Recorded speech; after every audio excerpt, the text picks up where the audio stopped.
What's up, guys? Welcome back to Roensch Capital Charts. Today we're taking a look at Spirit Airlines, ticker symbol SAVE, on a variety of time frames in anticipation of tomorrow's trading day, Monday, January 29th.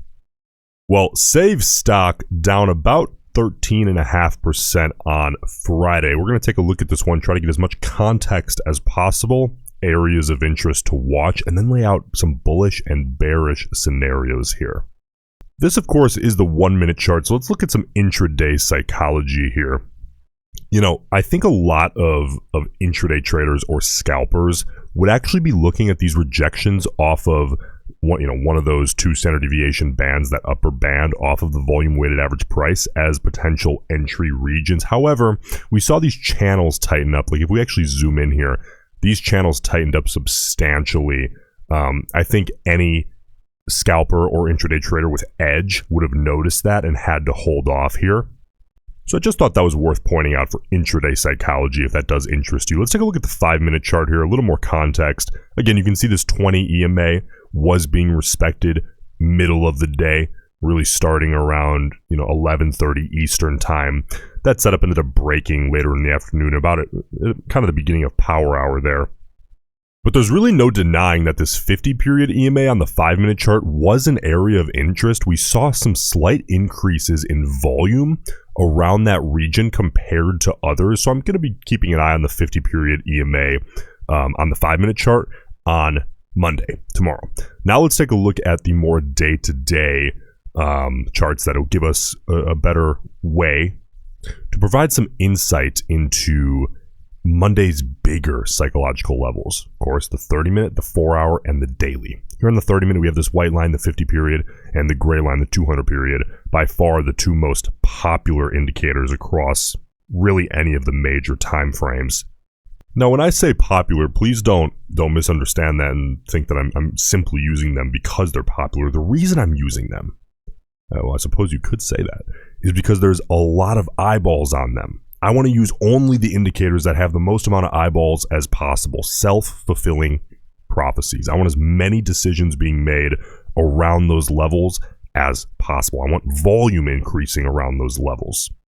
So it's pretty clear here on the 30-minute chart. On Monday, what I'm looking at, both the 50-period and the 200-period, because we gave that up pre-market, of course, on Friday.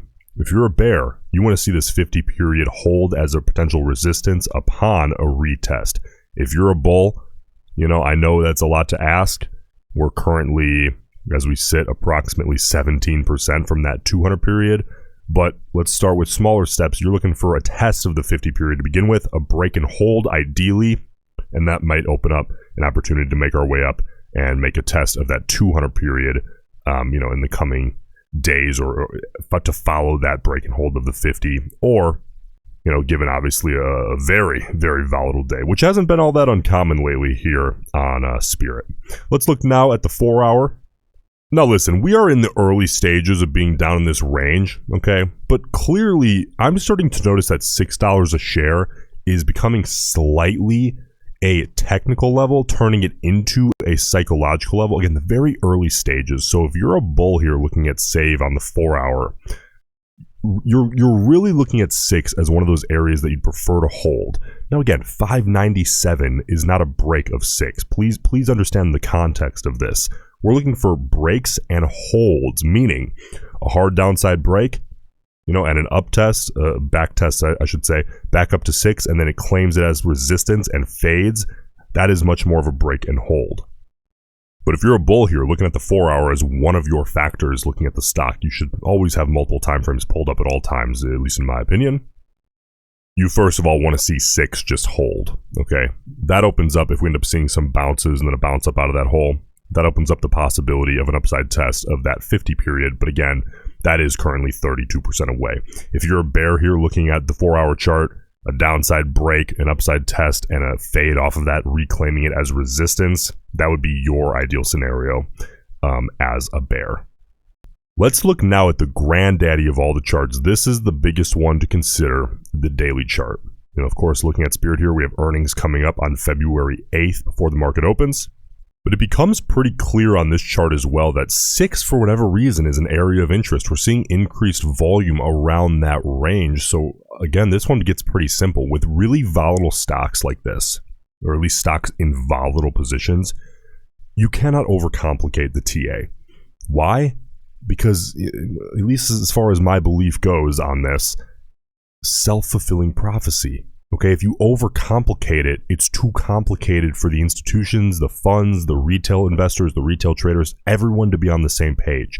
You need to look at the most obvious scenario, the most obvious area of interest that you can possibly see on the chart that's within range day to day.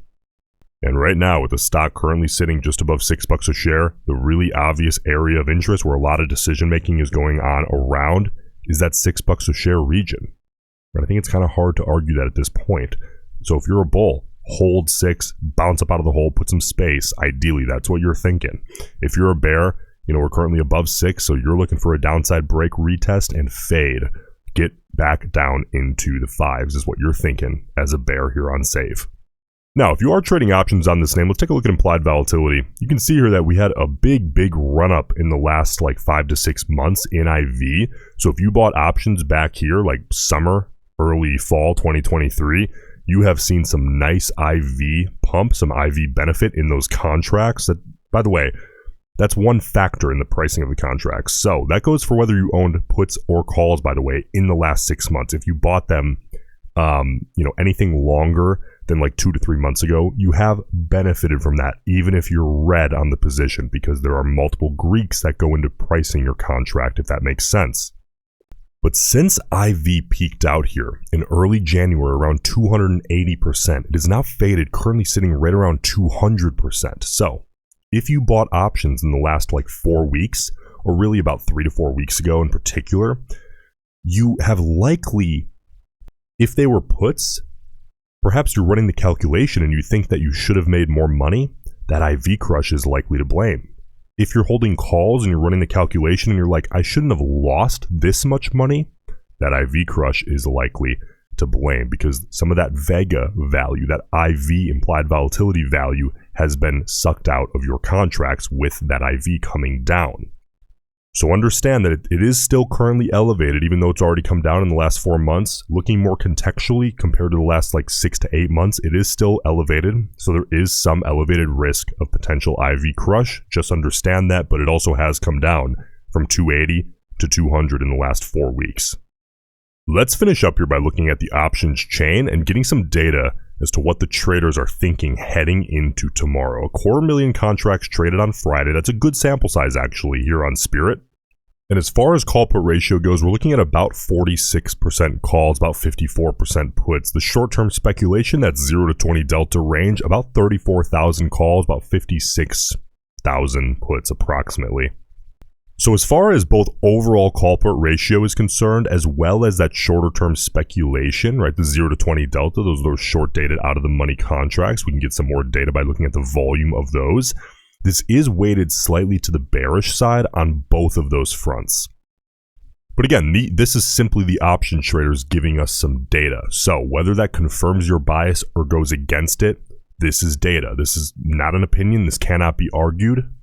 The only argument that's to be had here is, do you think the masses, again, it's very slight, weighted to the bearish side, but do you think the masses are correct, or do you think they're wrong? But take in the data, understand it, and then use it as a factor to ultimately make your own personal sentiment decision. If you get value out of these videos, please subscribe to the channel here, a brand new channel, branch off channel, Roensch Capital Charts.